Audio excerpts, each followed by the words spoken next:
C'est l'histoire d'un crime qui a profondément dégoûté, choqué et révolté la communauté algérienne en France. C'est l'histoire d'un jeune Algérien âgé d'à peine 21 ans qui allait devenir père dans les semaines ou mois à venir et dont la vie a été arrachée violemment, brutalement, devant les yeux, sous les yeux de son épouse et de sa belle-mère dans l'un des quartiers populaires de la capitale française, Paris.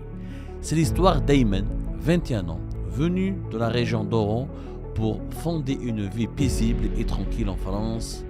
Il s'était marié, il espérait fonder une famille, mais malheureusement, un homme lui a arraché sa vie.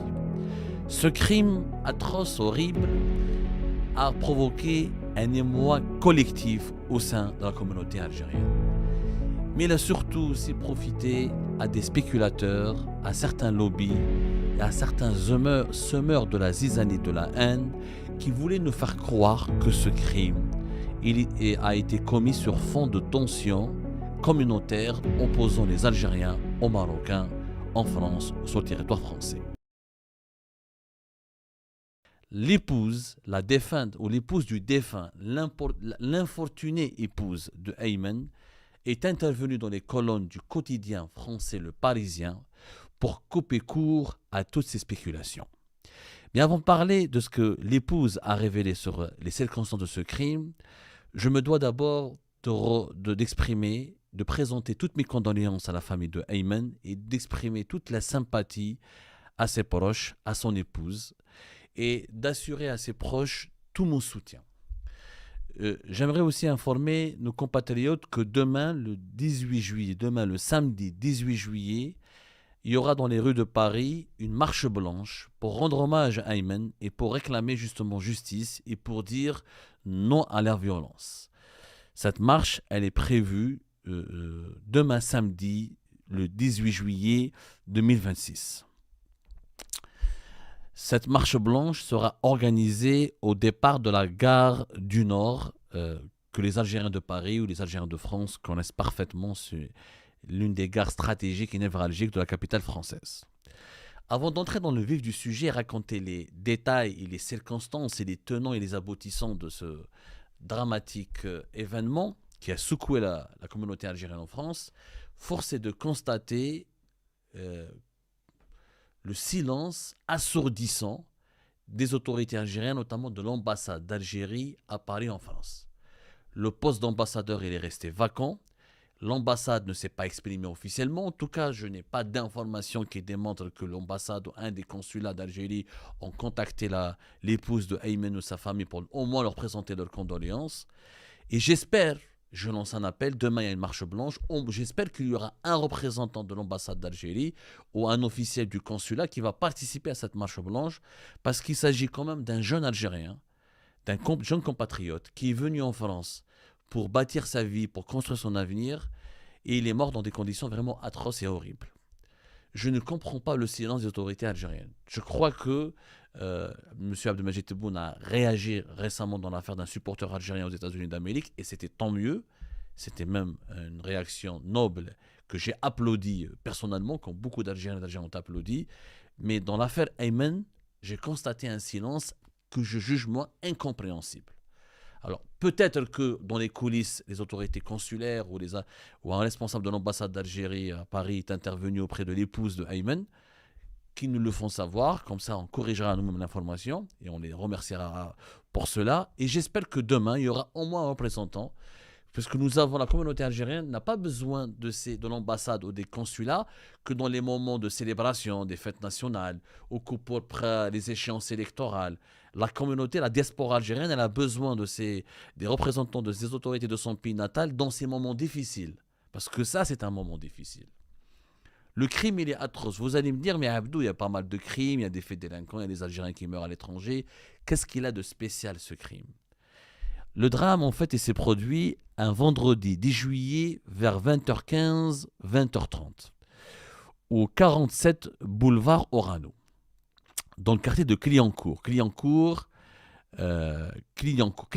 c'est le 18e arrondissement de Paris, c'est un quartier populaire. Clignancourt, c'est très connu, il y a une importante communauté algérienne, il y a même des sans-papiers algériens qui, quelquefois, se font remarquer dans ce quartier-là à travers leurs activités de business, etc., du commerce informel. C'est un quartier très connu en tout cas, 18e arrondissement. C'est l'un des...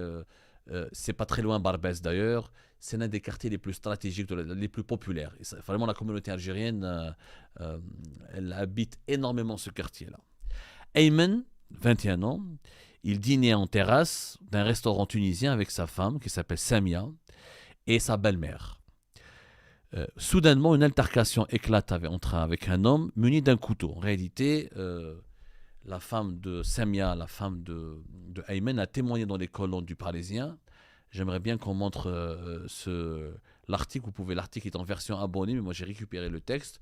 Je vais vous lire un petit peu après ce que la femme de Ayman qu'est-ce qu'elle a dit exactement sur ce crime-là, comment elle a décrit les circonstances. En réalité, un homme qui rentre, un homme beaucoup plus âgé dans la quarantaine, il entre dans le restaurant tunisien, il croise Ayman, il lui dit « Tu te souviens de moi ?» Ayman lui dit « Oui, je me souviens de toi » et rapidement une altercation éclate. Ayman prend une chaise pour se défendre et il s'écarte de sa femme pour protéger sa femme et sa belle-mère. Cet homme était armé d'un couteau, il va lui asséner un coup de couteau directement qui va toucher son cœur et il tombe directement par terre et il meurt sur le champ. Devant témoins. Il y avait des témoins, il y avait des commerçants qui ont assisté à ce crime et il y avait sa femme. Donc, officiellement, d'après les informations qui sont en notre possession, ce que les médias de proximité comme le Parisien, ce que les témoins oculaires ont rapporté et ce que les sources sur la police française aussi a constaté, c'est que le criminel, l'auteur du crime, est entré acheter une canette, puis en ressortant, il a lancé à Ayman en arabe « Tu te rappelles de moi ?» donc ils ont parlé en arabe, sur un ton menaçant, avant d'exhiber un couteau. Ayman, qui voulait donc protéger sa femme, comme je l'ai dit, en se mettant devant elle, a tenté de repousser l'agresseur avec une chaise, avant d'être touché au niveau du cœur et au thorax par des coups de couteau. Il est décédé une trentaine de minutes après, c'est pour ça que j'ai dit après l'agression, sur le champ. Ses derniers mots de secours étaient « Protéger ma femme ». Protéger ma femme. Sa femme est enceinte de 3 mois de leur premier enfant. Donc, il devait être père dans les mois qui devaient suivre. Ayman est un jeune Algérien qui était né à Oran. Il est arrivé en France à l'âge de 18 ans. Il a rencontré Samia, sa femme, fin 2025. Le couple s'était marié. Il vivait chez la mère de la jeune fille. Clairement, la communauté algérienne était sous le choc et les hommages depuis se multiplient. Même une cagnotte en ligne a été lancée pour aider son épouse enceinte. Au niveau de l'enquête, le parquet de Paris a ouvert une enquête pour homicide volontaire. L'enquête a été confiée au 2e district de la police judiciaire. La scène du crime a été filmée. Il y a des caméras de vidéosurveillance, la vidéoprotection de la ville de Paris. Un témoin a identifié l'agresseur. Il a communiqué immédiatement son adresse à la police. Une colonne d'intervention de la police française s'est déplacée au niveau du domicile du criminel, situé rue Hermel, juste à 2 minutes du drame, toujours dans le 18e arrondissement. La porte a été enfoncée au bélier et l'appartement était vide, donc l'auteur du crime est en fuite.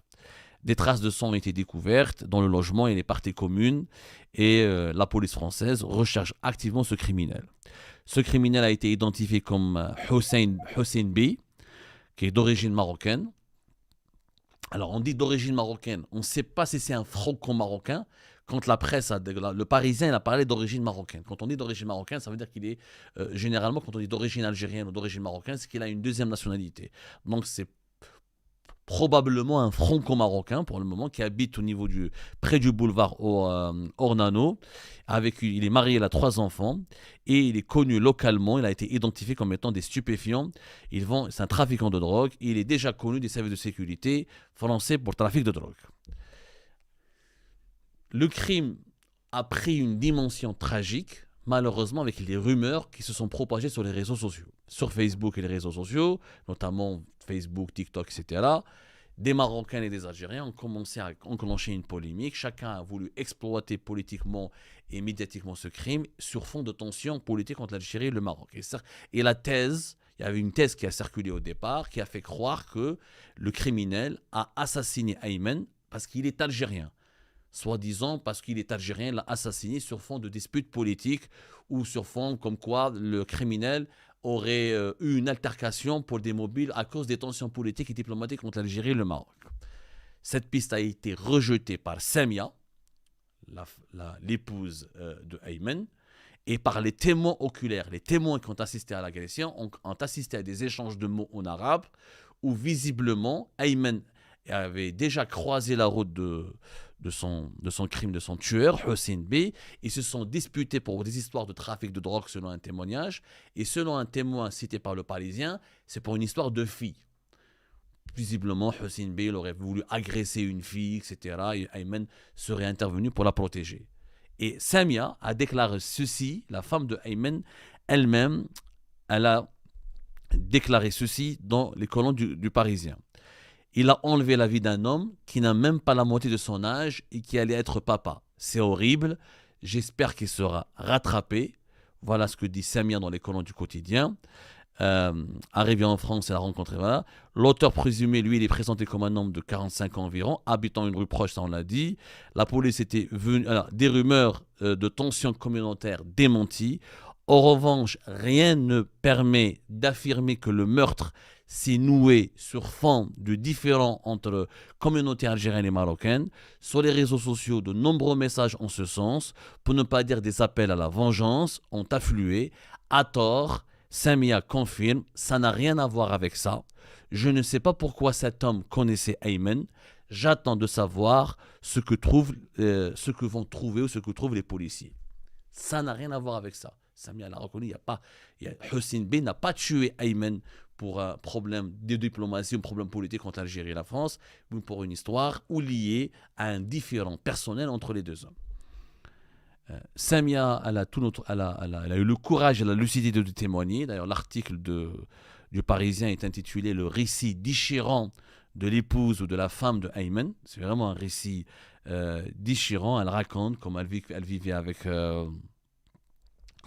Elle raconte même les derniers instants de la vie de son mari, de Ayman. Elle disait qu'il avait 21 ans. Avant de fermer les yeux, il a dit « Protégez ma femme au secours ». L'intervention des secours n'y changera rien. Le jeune homme décède sur le boulevard, moins de 30 minutes après les faits. Vraiment, le récit est assez poignant. C'est clair que c'est un crime crapuleux, mais ce n'est pas un crime politique.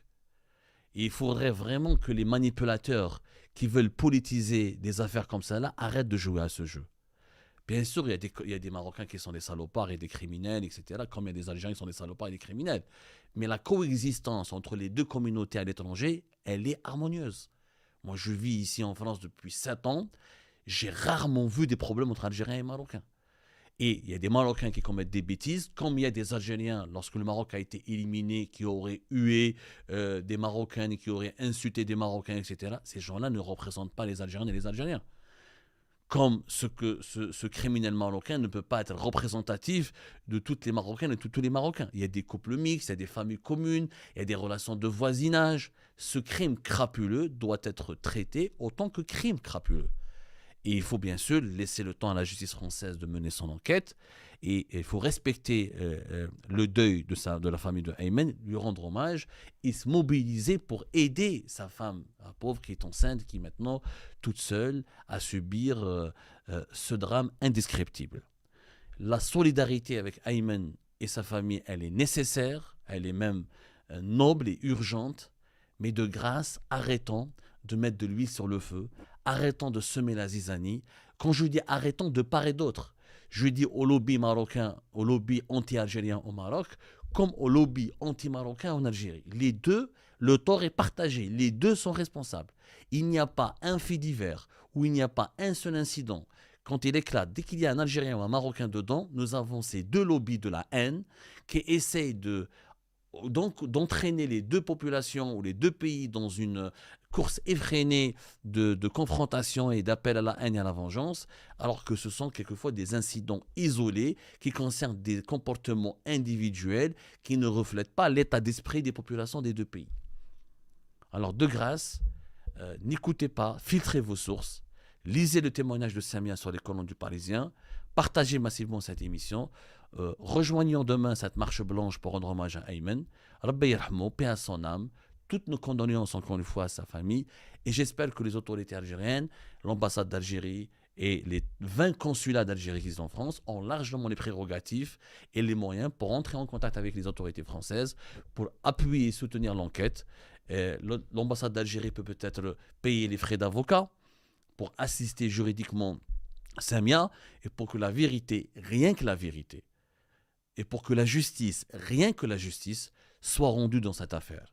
La vengeance, la violence, les manipulations sont un deuxième assassinat. C'est une deuxième forme de violence, c'est un deuxième meurtre qui est commis en réalité contre le jeune Ayman, qui n'a pas demandé à se retrouver dans des affaires politiques ou dans des manipulations politiques, et qui d'ailleurs n'a rien demandé, si ce n'est de pouvoir vivre tranquillement et paisiblement et d'attendre son futur bébé.